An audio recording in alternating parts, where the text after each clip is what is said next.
Assalamualaikum warahmatullahi wabarakatuh. Alhamdulillahilladzi ba'atsa fil ummiyina rasulan minhum yatlu alaihim ayatihi wa yuzakkihim wa yu'allimuhumul kitaba wal hikmah wa in kanu min qablu la fi dhalalin mubin. Asyhadu an la ilaha illallah wahdahu la syarika lah wa asyhadu anna Muhammadan abduhu wa rasuluh. Allahumma salli ala Muhammad wa ala alihi wa ashabihi wa man tabi'ahu ila yaumiddin, amma ba'du. Hadirin hadirat rahimakumullah, puja dan puji syukur hanyalah untuk Allah Subhanahu wa taala yang telah mengutus Rasulullah Muhammad sallallahu alaihi wasallam ke tengah-tengah kita semuanya, yatlu alaihim ayatihi, untuk membacakan ayat-ayatnya, wa yuzakkihim, mensucikan kita semuanya, wa yu'allimuhumul kitab wal hikmah, dan mengajarkan ilmu dari Alkitab dan hikmah, wa in kanu min qablu la fi dhalalim mubin, dan sungguh sebelum itu dalam kesesatan yang nyata. Jadi hadirin hadirat rahimakumullah, kalau kita tidak mau hidup berpanduan dengan Al-Quran dan sunnah Rasulullah Muhammad SAW, maka kita hidupnya hanya berdasarkan prasangka dan pikiran kita saja, dan itu ternyata dalam kesesatan yang nyata. Karena prasangka itu tidak akan pernah sampai pada kebenaran selama-lamanya, sedikit pun. Hadirin hadirat rahimakumullah, pada pagi hari ini kita akan lanjutkan bahasan kita Kitab Riyadhus Shalihin sampai ke bab ke-43, yaitu tentang memuliakan keluarga Rasulullah SAW. Dan nanti akan dilanjutkan dengan bab 44 tentang menghormati ulama, orang-orang terpandang dan orang-orang yang berjasa. Yang pertama, memuliakan keluarga Rasulullah SAW. Dalam Kitab Riyadhus Shalihin, di sini disampaikan dua ayat Al-Quran terkait ini, yaitu surat Al-Ahzab 33 dan Al-Hajj 32. A'udzubillahi minasyaitonirrajim, bismillahirrahmanirrahim. Innama yuridullahu liyudhiba ankumur rijsa ahlal baiti wa yutahhirakum tathira, yang artinya innama yuridullah, sesungguhnya Allah berkehendak atau bermaksud hendak menghilangkan dosa dari kamu, hai ahlul bait, dan membersihkan kamu sebersih-bersihnya. Jadi Rasulullah SAW dan keluarganya disucikan oleh Allah Subhanahu wa taala, diampuni semua dosa-dosanya. Wa may yu'azzim sha'airallahi fa innaha min taqwal qulub. Barang siapa mengagungkan syiar-syiar atau syariat atau syiar-syiar Allah, maka sesungguhnya itu timbul dari ketakwaan hati. Al-Hajj ayat 32. Demikian dua ayat yang disitir dalam Riyadhus Shalihin terkait dengan memuliakan keluarga Rasulullah Muhammad sallallahu alaihi wasallam. Masuk ke hadis pertama dari Yazid bin Hayyan. Ia berkata, aku ini siapa? Husain bin Syairah dan Amr bin Muslim datang ke tempat Zaid bin Arqam radhiyallahu anhu. Setelah kami duduk, Husain berkata kepada Zaid, wahai Zaid, sungguh kamu telah mendapatkan keuntungan yang besar, yaitu kamu bertemu Rasulullah SAW, mendengar hadisnya, berperang bersamanya, sholat bersamanya. Sungguh kamu benar-benar mendapatkan keuntungan yang besar. Oleh karena itu, ceritakanlah wahai Zaid tentang apa saja yang pernah kamu dengar dari Rasulullah SAW. Zaid menjawab, hai keponakanku, demi Allah, usiaku telah lanjut. Sudah lama aku ditinggal beliau dan aku lupa sebagian apa yang aku peroleh dari beliau. Maka apa yang dapat aku sampaikan, terimalah dengan baik, sedangkan yang tidak dapat janganlah kamu menuntutnya. Kemudian Zaid melanjutkan ceritanya. Pada suatu hari, Rasulullah SAW berdiri di tengah-tengah kami di Qum, yaitu sebuah tempat di antara Mekah dan Madinah. guna menyampaikan khutbah. Waktu itu beliau memuji serta menyanjung Allah Subhanahu wa taala, memberikan nasihat dan peringatan. Setelah itu beliau bersabda. Sabdanya adalah, "Ketahuilah wahai sekalian manusia, sesungguhnya aku ini adalah manusia biasa. Mungkin saja utusan Tuhanku, malaikat Israel hampir datang dan aku harus menerimanya.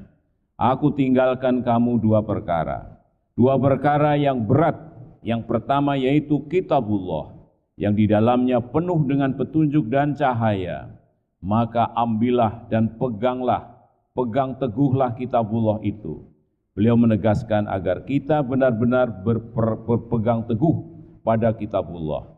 Lanjutnya, beliau bersabda lagi, "Dan ahlul baitku atau keluargaku, aku memperingatkan kalian kepada Allah tentang ahli baitku, keluargaku." Husain menyela, "Wahai Zaid, siapakah ahli bait beliau? Bukankah istri-istri beliau itu ahlul bait?" Zaid menjawab, "Iya, juga orang-orang yang diharamkan menerima sedekah sesudah beliau wafat." Husain bertanya lagi, "Siapakah mereka itu?" Zaid menjawab, "Mereka adalah keturunan Ali radhiyallahu anhu, Aqil, Ja'far dan Abbas." Husain bertanya lagi, "Apakah masing-masing dari mereka diharamkan menerima sedekah?" Zaid menjawab, "Benar." Hadis riwayat Muslim. Jadi Rasulullah SAW dan keluarganya dan keturunannya diharamkan menerima sedekah atau menerima sedekah. Dari riwayat lain dikatakan, "Ingatlah sesungguhnya aku meninggalkan untuk kamu semua dua perkara yang berat. Salah satunya adalah kitabullah, yaitu tali atau pedoman hidup dari Allah. Barang siapa mengikutinya, maka ia berada dalam petunjuk, dan siapa saja yang meninggalkannya, maka di dalam kesesatan." Hadirin hadirat rahimakumullah, kita bersyukur dijadikan Allah beriman kepada Al-Quranul Karim dan beriman kepada Rasulullah Muhammad sallallahu alaihi wasallam. Ternyata barang siapa mau berpegang teguh kepada kitabullah, maka dia akan selamat baik di dunia maupun di akhirat kelak. Hadirin hadirat rahimakumullah, jangan sepelekan Al-Quranul Karim, karena itu merupakan firman Allah Subhanahu wa ta'ala.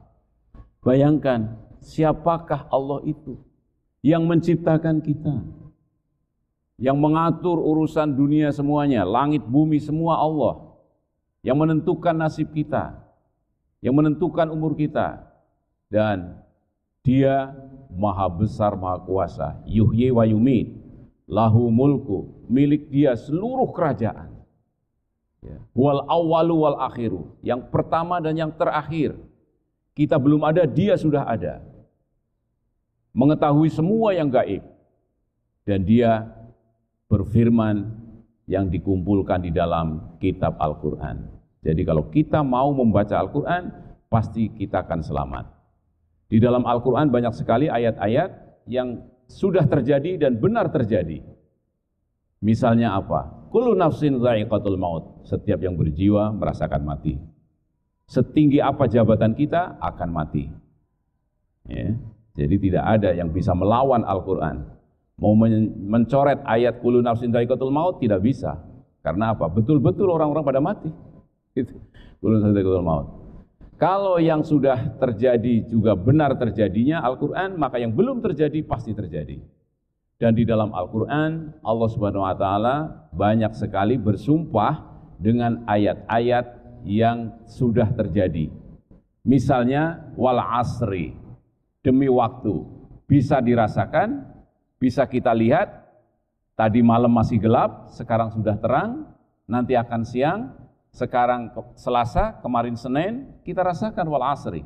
Innal insana lafi khusrin illa alladziina amanu wa 'amilus shalihat wa tawassaw bil haqqi wa tawassaw bis sabr.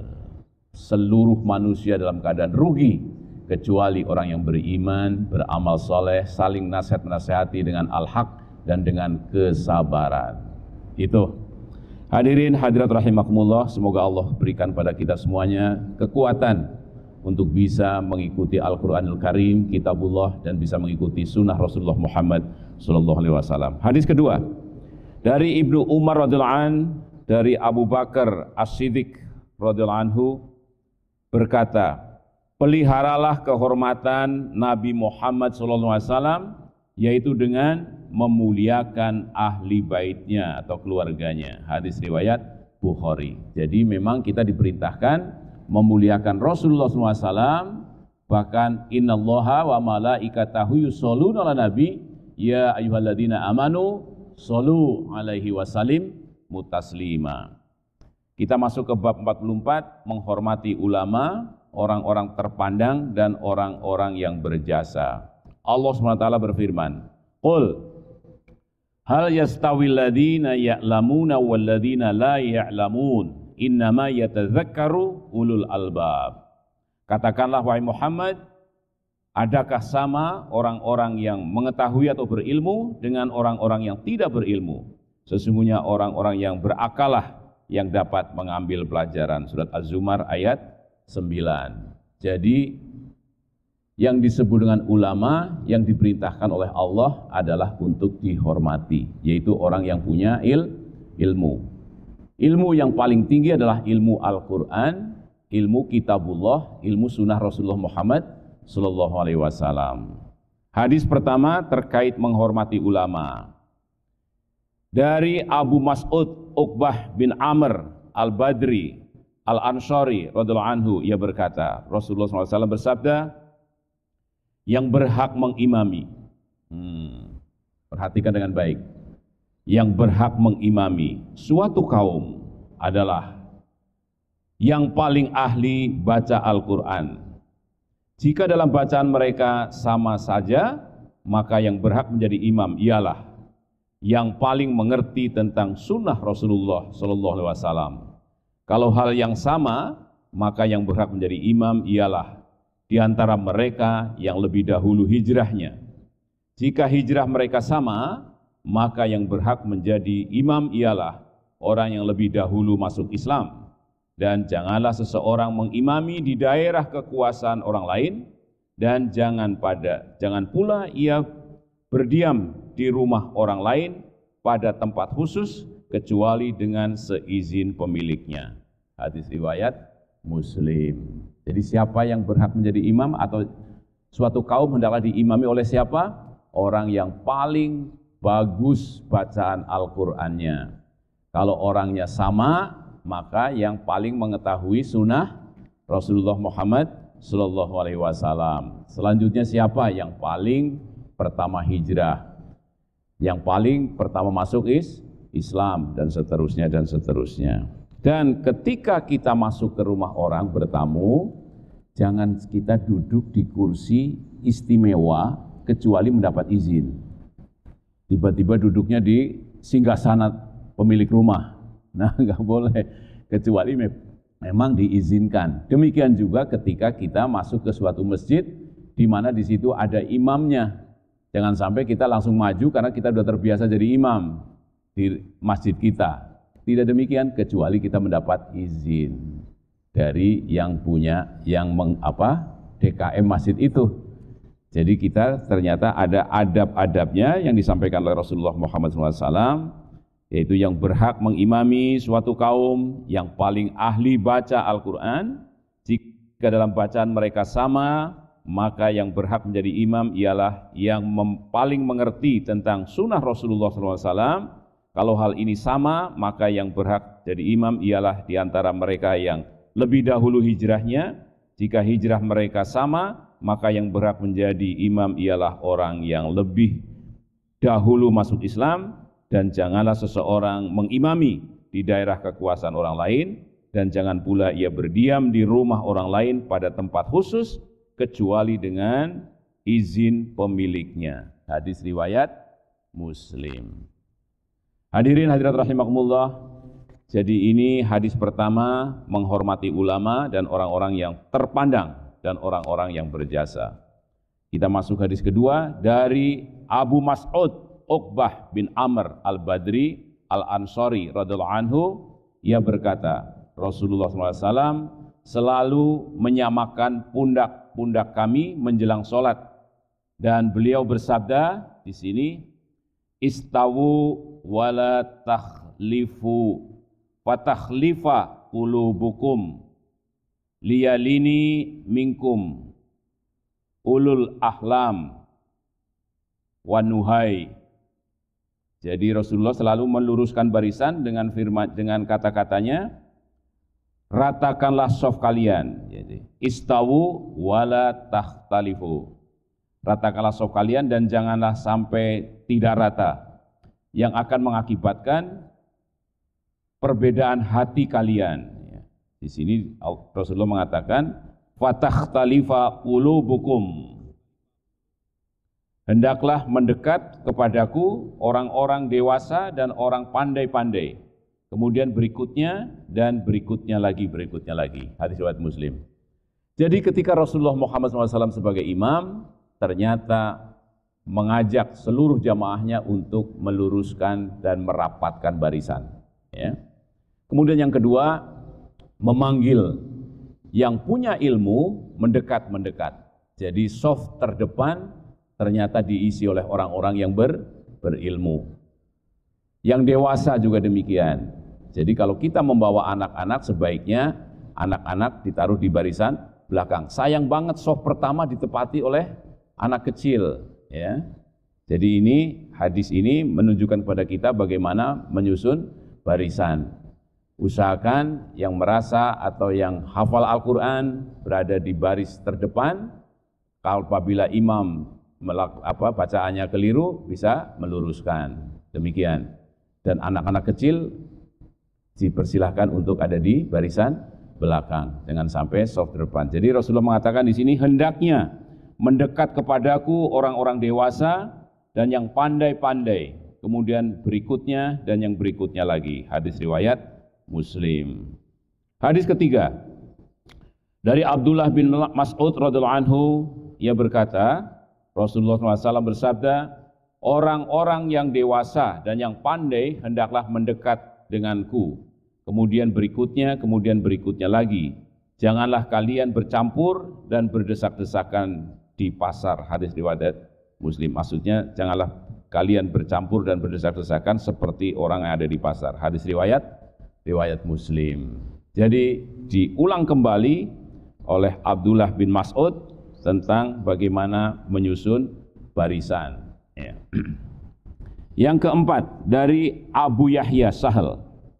Abu Yahya yaitu Sahal bin Abu Hassamah Al-Ansari radhiyallahu anhu, ia berkata, Abdullah bin Sahal dan Muhayyisah bin Mas'ud pergi ke Khaybar pada masa damai. Kemudian berpisahlah keduanya. Tatkala Muhayyisah mendatangi tempat Abdullah bin Sahal, didapatinya mati berlumuran darah, dan Muhayyisah langsung menguburnya.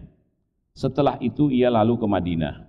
Kemudian Abdurrahman bin Sahal, Muhayyisah bin Mas'ud dan Huwayyisah bin Mas'ud datang ke Madinah menemui Nabi SAW dan memberitahu tentang peristiwa itu.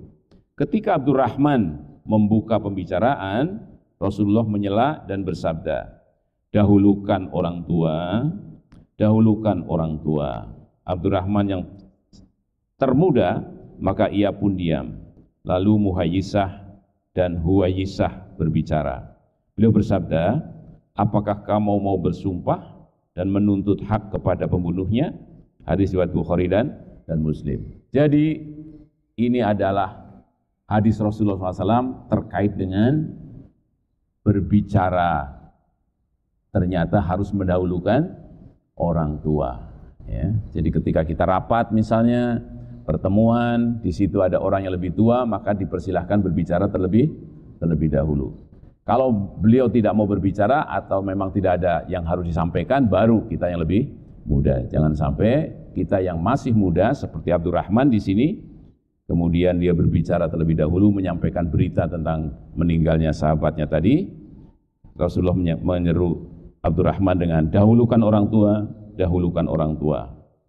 Kemudian Abdurrahman berhenti, kemudian mempersilahkan yang lebih tua untuk berbicara terlebih dahulu. Jadi itu tentang menghormati orang tua, menghormati orang mulia, menghormati ulama. Yang kelima dari Jabir radhiyallahu anhu, ia berkata, Nabi SAW mengumpulkan dua orang yang mati terbunuh dalam perang Uhud. Nabi SAW mengumpulkan dua orang yang mati terbunuh dalam perang Uhud di dalam satu lubang kubur. Kemudian beliau bersabda, yang mana di antara keduanya yang mengerti tentang Al-Quran? Tatkala ada seseorang yang menunjuk kepada salah satunya, maka bahan mendahulukannya orang yang lebih banyak mengerti tentang Al-Quran ke dalam liang lahat. Hadis riwayat Bukhari.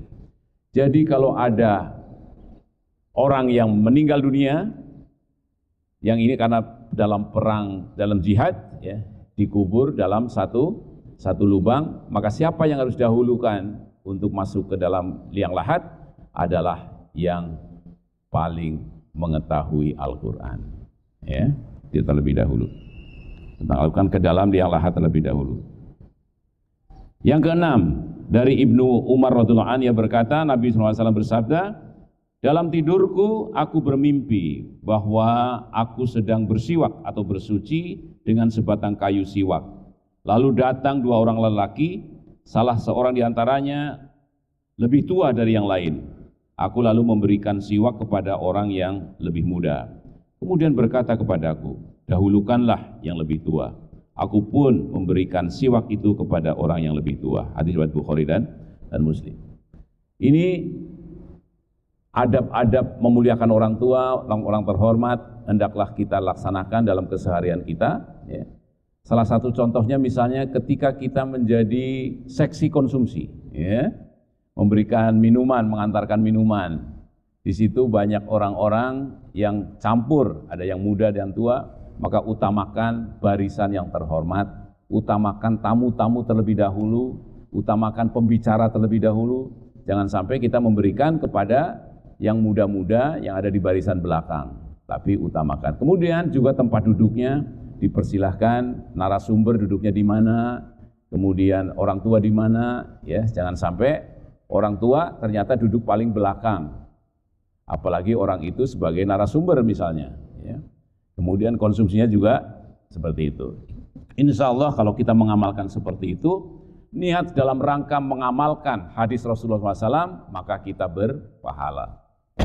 Hadirin hadirat rahimakumullah. Dari Abu Musa, ini hadis ke-7 radhiyallahu anhu, ia berkata, Rasulullah SAW bersabda, sesungguhnya termasuk mengagungkan kehormatan Allah dengan memuliakan orang Islam yang tua usia, orang yang pandai tentang Al-Quran, yang tidak sombong dan tidak mengabaikannya, serta memuliakan penguasa yang adil. Hadis riwayat Abu Daud. Jadi ini juga sangat penting ketika kita punya orang-orang yang berilmu, bisa saja dia seorang mantan ketua DKM, mantan imam masjid, sudah tua, hendaklah dimuliakan. Tidak boleh disia-siakan, tidak boleh diremehkan. Kemudian juga mantan presiden yang adil harus dihormati, dimuliakan. Jangan sampai disia-siakan padahal dia adalah seorang pemimpin atau penguasa yang adil. Mantan lurah, mantan camat dan sebagainya yang adil, yang baik, maka diperintahkan oleh Rasulullah SAW adalah untuk tidak mengabaikannya serta memuliakan penguasa yang adil. Hadis riwayat Abu Daud. Hadirin hadirat rahimakumullah, kita masuk ke hadis ke-8 terkait menghormati para ulama, orang-orang yang terhormat. Dari Amr bin Su'aib, dari bapaknya, dari kakeknya radhiyallahu anhu, ia berkata, Rasulullah SAW bersabda, tidak termasuk golonganku orang yang tidak belas kasih terhadap yang lebih muda dan tidak mau menghormati orang yang lebih tua. Jadi ternyata Rasulullah memerintahkan kepada kita dalam hadis riwayat Abu Daud dan Tirmizi untuk mengasihi, menyayangi yang lebih muda dan menghormati, memuliakan yang lebih tua. Hadis berikutnya tentang kesembilan dari Maimun bin Abi Syabib, ia berkata, ada seorang pengemis lewat di depan Aisyah radhiyallahu anha, maka ia memberinya sepotong roti. Kemudian datang lagi seorang peminta-minta yang berpakaian compang-camping dan berperilaku sopan. Kemudian ia mempersilahkannya duduk dan disuruhnya makan. Ketika ia ditegur tentang sikapnya, maka ia berkata, Aisyah, Rasulullah SAW bersabda, tempatkanlah manusia itu sesuai dengan kedudukannya. Hadis riwayat Abu Daud. Jadi pengemis saja Aisyah membedakan. Pengemis yang biasa-biasa saja dikasih saja. Tapi ketika ada orang itu pengemis sudah tua, bajunya compang-camping, ternyata dipersilahkan dan sopan, dipersilahkan duduk baru diberi makan. Kenapa demikian? Yang satu cuma dikasih saja, yang ini dipersilahkan duduk. Ternyata Rasulullah SAW bersabda, tempatkanlah manusia itu sesuai dengan kedudukannya. Hadis riwayat Abu Daud. Makanya di dalam acara pernikahan biasanya ada apa ini? Ada tempat makan VIP, ya kan? Ada tempat makan biasa-biasa saja. Siapa yang masuk VIP? Hendaklah orang-orang yang disebut oleh Rasulullah SAW tadi, para ulama, ya, orang-orang terhormat, ya deh, di VIP. Kita yang masih muda, para mahasiswa tidak usah masuk ke VIP, masih sehat, ilmunya belum sebanding dengan mereka, dan seterusnya dan seterusnya. Ya, jangan sampai orang sudah, demikian juga orang tua. Yang sudah tua sebaiknya ditempatkan di very important person. Karena apa? Kasihan dia sudah tua, makanya harus berdiri, ya kan? Prasmanan bersama orang-orang muda. Jadi sebaiknya orang tua dimasukkan ke dalam very important person. Bisa duduk di sana. Jadi sangat-sangat tidak mengamalkan hadis Rasulullah ketika kita mengundang orang tua, tapi dipersilahkan makan sambil berdiri di acara pernikahan putri kita, di acara pernikahan keluarga kita. Mari kita perhatikan dengan baik. Jadi pentingnya ada tempat itu. Selanjutnya dari sampai berapa tadi? Hadis ke-10. Dari Ibnu Abbas radhiyallahu anhu ia berkata, Uyainah bin Hisan datang ke tempat keponakannya Al-Hur bin Qais dan menginap. Al-Hur termasuk orang yang dekat dengan Umar radhiyallahu anhu karena Umar memang menjadikan orang-orang yang pandai tentang Al-Quran sebagai teman duduk dan teman musyawarah. Subhanallah. Jadi Umar itu sangat menghormati orang yang punya ilmu. Hatta masih muda, yaitu Ibnu Abbas, ya. Ibnu Abbas, baik tua maupun muda, ya. Maka Uyainah berkata kepada Al-Hur, hai keponakanku, kamu adalah orang yang dekat dengan Amirul Mukminin Umar, maka mintakan aku izin untuk menghadapnya. Al-Hur pun memohonkan izin untuk Uyainah. Kemudian Uyainah masuk dan berkata, wahai putra Khattab, demi Allah, kamu tidak memperhatikan kami dan tidak mengadili kami dengan adil. Mendengar hal itu, tiba-tiba Umar radhiyallahu anhu marah, hampir saja memukulnya. Kemudian Al-Hur berkata, wahai Amirul Mukminin, sesungguhnya Allah Ta'ala berfirman kepada Nabi SAW, Khudil afwa wa'mur bil ma'ruf wa'arid anil jahilin. Jadilah kamu pemaaf dan suruhlah orang mengerjakan yang ma'ruf serta berpalinglah dari orang-orang bodoh. Demi Allah, Umar radhiyallahu anhu seolah-olah belum pernah mendengar ketika ayat itu dibaca, padahal Umar adalah orang yang paling jeli terhadap kitabullah Ta'ala. Hadis riwayat Bukhari. Jadi di sini ada orang yang dekat dengan Amirul Mukminin, yaitu yang bernama siapa tadi namanya, Al-Hur, ya, yang memohonkan izin untuk Uyainah, dan Uyainah menyampaikan bahwa dia merasa tidak berlaku adil, dan Umar bin Khattab pun diingatkan dengan ayat ini. Hadis ke-11 sebelum yang terakhir, hadis ke-12. Dari Abu Sa'id Sumarah bin Jundub radhiyallahu anhu, ia berkata, pada masa Rasulullah SAW aku masih muda belia. Aku selalu hafal apa yang datangnya dari Rasulullah SAW. Beliau tidak mencegahku berbicara, kecuali jika di sana ada orang-orang yang lebih tua dariku. Sama senada. Jadi ketika berbicara, utamakan terlebih dahulu atau persilahkan terlebih dahulu orang yang berumur lebih tua, apalagi orang yang lebih tua itu memiliki ilmu lebih banyak dari kita. Ya. Kemudian yang terakhir, hadis ke-12 dari Anas radhiyallahu anhu, ia berkata Rasulullah SAW bersabda, orang muda yang memuliakan orang yang tua karena usianya, kelak Allah akan membalas kepadanya, yaitu orang-orang muda akan memuliakannya apabila ia telah tua. Hadis riwayat Tirmidzi. Demikian. Jadi 2 bab sudah saya bacakan ke kita semuanya, ya. Dari hadis terkait dengan menghormati Rasulullah dan keluarganya, dan yang kedua hadis-hadis harus memuliakan para ulama, orang-orang terpandang dan orang-orang yang berjasa. Demikian, mari kita diskusi, atau bila ada pertanyaan atau tambahan saya persilahkan. Wassalamualaikum warahmatullahi wabarakatuh. Waalaikumsalam warahmatullahi wabarakatuh. Alhamdulillah, terima kasih kepada Ustaz Hakim yang telah menyampaikan materi dari kitab Riyadhus Shalihin. Selanjutnya memasuki acara sesi tanya jawab. Bagi teman-teman yang sekiranya memiliki pertanyaan, silakan dapat mengangkat tangannya. Silakan.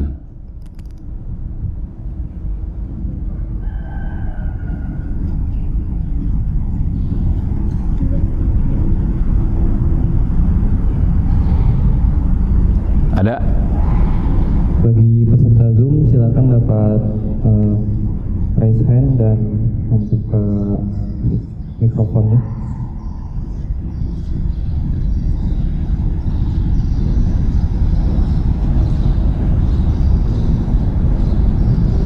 Oke, pertanyaan dari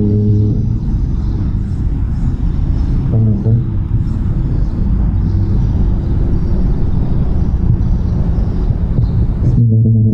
Assalamualaikum warahmatullahi wabarakatuh. Waalaikumsalam warahmatullahi wabarakatuh. Saya ingin Ustaz tadi mengenai memuliakan ulama, ya Ustaz. Ya. Jadi mungkin di berbagai daerah itu ada ulama yang masing-masing, mungkin ada di kampungnya gitu Ustaz. Ada beberapa tokoh-tokoh agama yang memang mumpuni dalam ilmu agama. Cuma ini permasalahannya itu dengan menjadi sosok imam ya Ustaz ya, di masjid-masjid daerah masing-masing itu terkadang ada yang mengatakan bahwasannya ketika kita yang lebih baik daripada imam tersebut bacaannya, itu hukumnya adalah kalau nggak salah tuh makruh atau apa atau penjelasannya Ustaz gitu. Kita sebagai anak muda tuh merasa bahwasannya ada yang lebih layak daripada tokoh agama tersebut gitu. Mungkin dari segi bacaannya, gerakan dan segala macamnya itu, apakah kita memang menghargai terlebih dahulu lingkungan tersebut atau memang seperti apa Ustaz? Ya. Jadi tadi yang pertama, yang berhak menjadi atau yang wajib menjadi imam adalah suatu kaum adalah yang paling bagus, yang paling baik bacaan Al-Qur'annya dan seterusnya ya. Nah, penutupnya adalah bila kita masuk ke suatu masjid yang bukan kekuasaan kita, maka janganlah kamu menjadi imam. Walaupun sangat baik bacaan kita. Karena apa? Mereka tidak ridho nanti bagaimana? Ya kan? Bayangkan kalau di situ ada orang-orang tua yang kampung situ, kemudian kita paling muda merasa bacaan saya lebih bagus daripada dia, kita maju saja. Pasti dia gimana perasaannya? Pasti tersinggung dia. Jadi itu nanti pakai proses. Biarkan aja mereka jadi imam, setelah itu kita silaturahim. Begitu. Silaturahim artinya, Bapak nanti gimana kalau diajarkan pengajian tahsin di masjid yang ini gitu. Demikian. Jadi itu. Jadi kita tetap laksanakan hadis Rasulullah SAW karena itu bukan kekuasaannya. Sama tadi, seperti masuk ke rumah orang, Jangan sekali-kali kamu duduk di tempat istimewa padahal tidak dipersilahkan. Nah, kalau begitu, kalau kita menjadi penerima tamu atau yang punya rumah, maka segera ketika tamu datang, silahkan duduk, silahkan duduk, silahkan duduk. Jangan diam saja, bingung tamunya, mau duduk di mana ini. Demikian jawaban saya. Terima kasih. Semoga walau a'lam bishawab, hanya Allah yang tahu.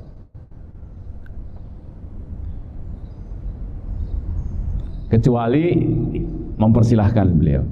Ya. Baik, bagi peserta lain apakah ada yang ingin bertanya?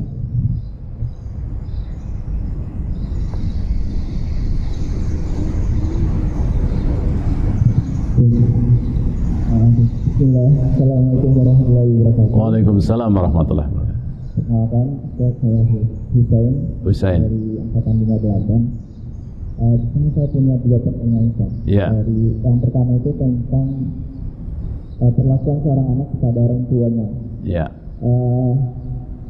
Di mana ketika situasi seorang anak ini dia sibuk dalam bekerja, sampai dia waktu keseharian di rumahnya itu dihabiskan kurang gitu, karena saking sibuknya bekerja dan tidak bisa atau tidak merasa tidak sanggup untuk mengurusi orang tuanya, sehingga keputusannya seorang anak ini mengantarkan orang tuanya ke panti jompo. Nah, pertanyaannya bagaimana tanggapan Ustaz mengenai seorang anak ini kalau misalnya dia mengantarkan orang tuanya ke panti jompo, mengingat dia saking sibuknya bekerja sampai tidak bisa mengurusi rumah, bahkan orang tuanya. Itu yang pertama. Yang kedua, ini mengenai imam ketika sholat berjamaah. Saya pernah mendengar penjelasan dari seorang ustaz, ketika kita berada di suatu tempat yang dimana seorang imam itu kurang dalam bacaannya, dalam segi tajwid ataupun sesuatu hurufnya. Terus waktu itu saya dengar jawaban dari ustaznya, kita niatkan sholat berjamaah untuk diri kita sendiri. Pertanyaan saya, bagaimana tanggapan Ustaz mengenai hal tersebut? Apakah itu memang seperti itu atau ada sebuah kesalahan dari apa sikap kita yang harus dilakukan ketika dalam kondisi tersebut? Baik. Oke, yang pertama ya, ketika kita jadi anak sibuk banget kerja sehingga tidak bisa merawat orang tua, apakah kita kirim ke panti jompo atau bagaimana? Namanya merawat itu tidak berarti kita merawat langsung, tapi kita bisa membayar orang untuk bisa merawat ibu dan bapak kita. Ya. Kemudian apa yang harus dilakukan? Yang terbaik bagi ibu dan bapak kita. Mau di rumah dirawat oleh perawat yang dibayar oleh kita, atau mau ditempatkan di panti jompo. Yang utama harus dengan gembira ibu dan bapak kita. Jangan sampai terpaksa, bahkan tidak suka di panti jompo, tapi anaknya maunya di sana saja, dan seterusnya. Padahal kan di panti jompo bayar juga, ya, seperti itu. Siapa tahu dia tetap pengen ada di rumah, pengen ketemu cucu dan sebagainya. Kan kita kerja, di rumah ada cucu kita, ada anak-anak kita, mereka bisa bermain dengan mereka. Rata-rata orang tua senangnya biasanya bersama cucu. Tidak lebih suka di panti jompo karena sangat sepi, kemudian sebagainya. Di luar negeri itu terbiasa masuk ke panti jompo. Ya. Tetapi dalam kenyataannya mereka sangat kangen dengan anaknya dan dengan cucu-cucunya. Jadi apa hukumnya? Yang utama ibu dan bapak kita sepakat dan berbahagia. Pilihannya kita ikuti saja maunya seperti apa. Demikian. Kemudian yang kedua tentang imam tadi, bagaimana? Tadi kan aturannya seperti itu, bahwa siapa yang paling berhak berimam. Biasanya kalau kita masuk ke suatu masjid, apalagi kita datang duluan, pakaian kita sangat rapi, ya, duduk di depan, itu imam yang merasa bacaannya belum bagus juga akan mempersilahkan kita kok. Saya sering seperti itu. Kita duduk, silakan. Nah, ketika disilahkan, maju gitu. Karena dia apa? Memandang orang dari awal datang, kemudian pakaiannya rapi, ya kan? Insya Allah dia akan mempersilahkan kita. Dia juga merasa seperti itu. Ya, karena mungkin dia sudah sepuh tapi belum pernah belajar tahsin dan sebagainya, dia mempersilahkan. Dan bagaimana hukumnya ketika imamnya ternyata bacaannya kurang bagus? Itu insya Allah sholat makmum kita tetap sah, ya, tetap sah. Insya Allah kesalahannya juga nggak sangat-sangat banyak, ya kan, di situ. Tetapi tadi dilanjutkan dengan silaturahim, ya, silaturahim. Silaturahim apa? Satu, membaca hadis tentang tadi yang berhak yang jadi imam sebaiknya yang paling memahami bacaan Al-Quran, memahami hadis. Yang kedua adalah diadakan kegiatan di masjid itu tentang tahsin. Nah, kalau kita sebagai pengurus DKM berarti kita harus mempersiapkan seorang imam di situ.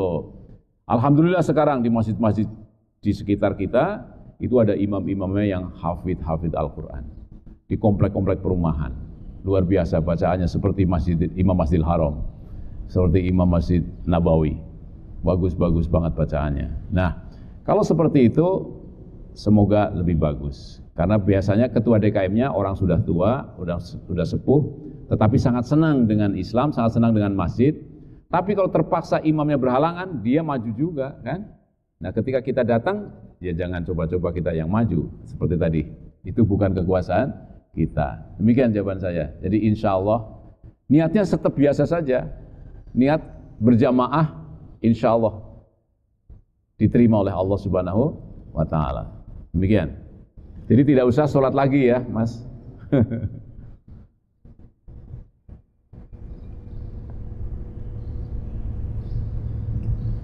Baik, mungkin tadi ada pertanyaan dari Ahmad.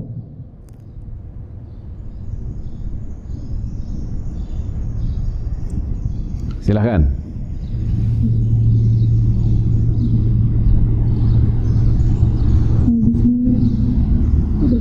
Sudah.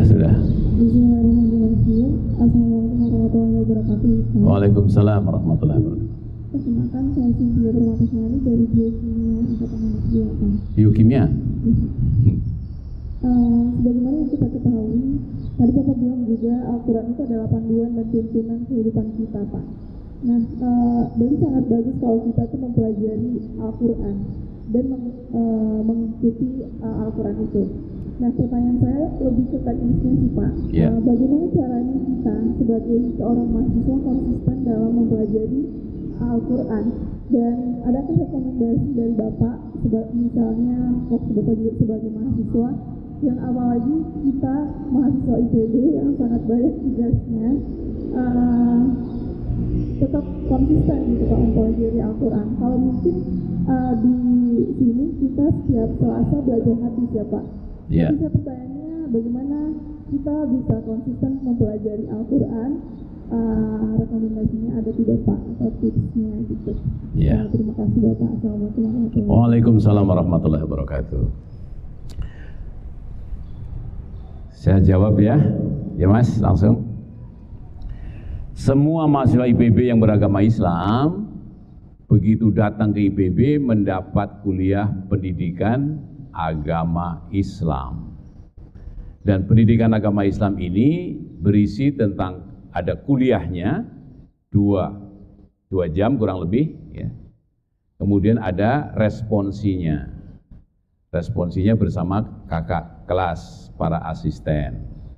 Nah, di situ maka nanti setelah selesai mestinya dilanjutkan dengan pertemuan pekanan terus walaupun sudah di semester 3, semester 4 di kajian-kajian lanjutan dari para asisten.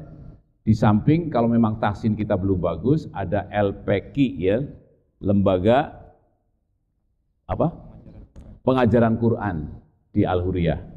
Tapi yang minimal itu adalah mengikuti LPQ kalau tahsin kita belum bagus.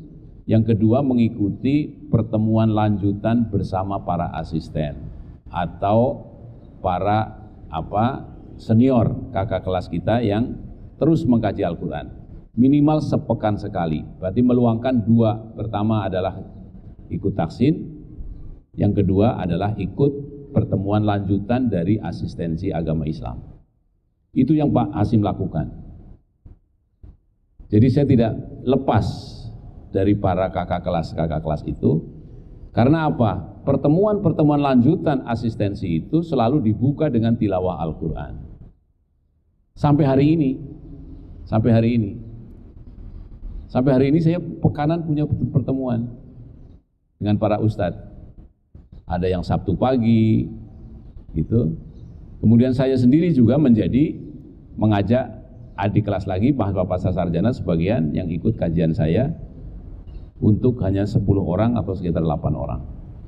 Dibuka dengan tilawah Al-Quran dan seterusnya. Begitu. Ya, karena apa? Kalau kita hanya sibuk dengan biokimia saja, Al-Qur'annya kita akan kelewat.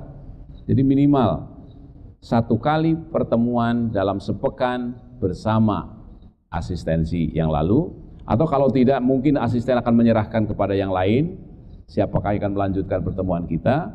Kemudian bahkan kita termasuk memprogram kita supaya lulus UTS dengan baik, lulus UAS dengan baik, itu dibicarakan di dalam lanjutan dari asistensi pendidikan agama Islam. Demikian. Yang kedua tadi berbagi taksin. Kalau di grup yang itu ternyata tidak sempat memperbaiki taksinnya. Jadi ada 2 pertemuan minimal perbaikan taksin di LPQ. Yang kedua bersama Murobi, kakak kelas kita yang melanjutkan asistensi dahulu. Terima kasih. Baik, apakah sudah terjawab? Apakah ada pertanyaan satu lagi? Silakan. 1 pertanyaan lagi. Dari laki-laki silakan. Ya.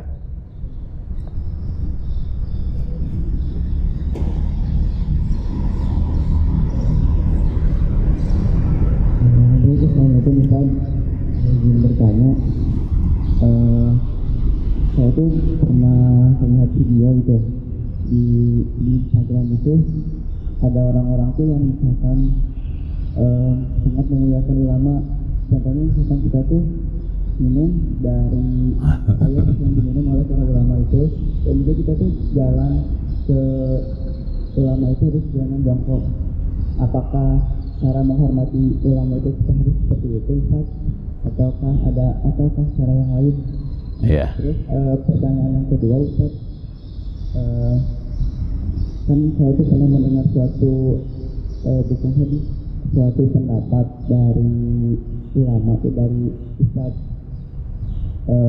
dia yang menyatakan bahwasanya orang yang mencari ilmu jika sering pulang ke rumah maka ilmunya akan tidak barokah, katanya. Gimana? Orang yang mencari ilmu jika sering pulang ke rumah. Sering pulang ke rumah. Ini santri ini. Ilmunya tidak akan barokah, katanya. Apakah itu benar, Ustaz? Iya. Ya, luar biasa pertanyaannya ya. Oke, ketika kita menghormati ulama, apakah harus meminum sisa minumnya? Para ulama, para ustadz dan para kiai tidak harus demikian. Kita belum baca ayat tentang itu tadi kan, atau hadis tentang itu. Ya, bahwa menghormati ulama itu sampai menghabiskan sisa minumnya. Kalau kita secara biokimia tidak demikian. Karena Pak khawatir ulamanya kena TBC. Ya kan? Jadi tidak harus melakukan itu. Yang ada mungkin menundukkan kepala boleh, tapi tidak harus merayap-rayap, tidak harus berlebihan. Atau cium tangan boleh, ya kan? Yang penting tidak berlebihan, karena di sini kita belum dapatkan ini hadis tentang harus minum sisa minumnya dan seterusnya.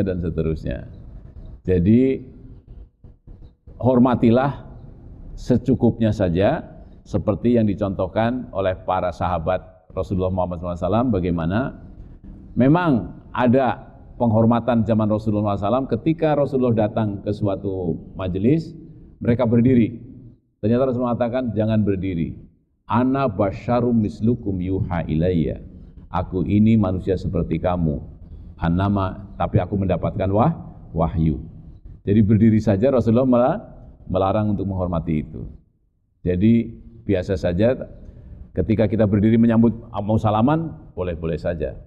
Jangan sampai kita berlebih-lebihan seperti raja-raja zaman dahulu, ya kan?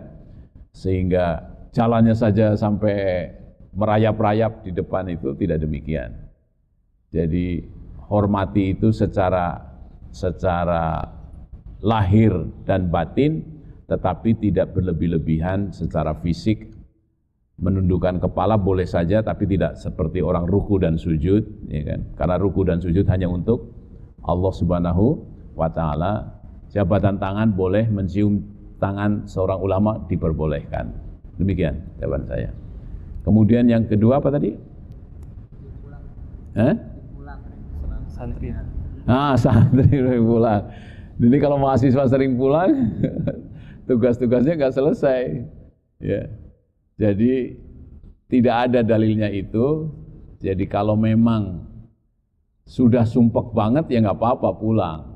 Yang utama membuat belajar itu lebih baik, ya. Apalagi dengan orang tua. Tapi memang di dalam pesantren kan saya menyekolahkan anak saya ke pesantren kan, pengennya kan pulang terus. Berarti Pak Kiainya langsung bilang begitu, kalau nggak berkah nanti ilmunya. Nggak berkah itu artinya tidak akan paham ilmu ketika kita sering pulang, ya. Apalagi pas kiainya sudah buka pelajaran lagi, dianya belum datang, otomatis tidak mendapatkan materi itu. Jadi keberkahan itu adalah sesuatu yang mendapat ridho dari para ulama, para guru-guru kita, sehingga kita mudah menerima ilmu dan menjadikan ilmu kita bermanfaat. Sama di IPB juga kuliah, kalau kita nggak bersungguh-sungguh, nggak ngerti juga itu ilmu. Makanya saya sering bertanya, siapa yang tahu rumus luas lingkaran? Ya kan? Oh, VR kuadrat. Siapa yang tahu V itu apa? 22/7. Dari mana 22/7? Banyak pada belum tahu. Ternyata 22/7 itu adalah rasio. Rasio dari apa? Keliling lingkaran dibagi diameter yang selalu sama. Jadi kalau lingkaran kecil, kelilingnya kan pendek juga, diameternya sama. Jadi keliling dibagi diameter, lingkaran kecil, lingkaran besar, semua sama, yaitu 22/7. Tapi kebanyakan orang belum tahu itu, bahwa itu adalah perbandingan keliling dibagi diameter. Nah di situ. Jadi kalau sudah ketemu VR, bagaimana mendekati menghitung luas lingkaran? Kok bisa ketemu VR kuadrat? Banyak belum tahu. Karena itu untuk keberkahan kita perlu kesungguhan. Ya, perlu kesungguhan. Ya, sama dalam kimia juga. Kenapa H2O rumusnya? Kenapa enggak H3O? Ternyata harus ditelusuri dari ke elektron terluar. Elektron terluar dari hidrogen misalnya, ya, ada 1 elektron.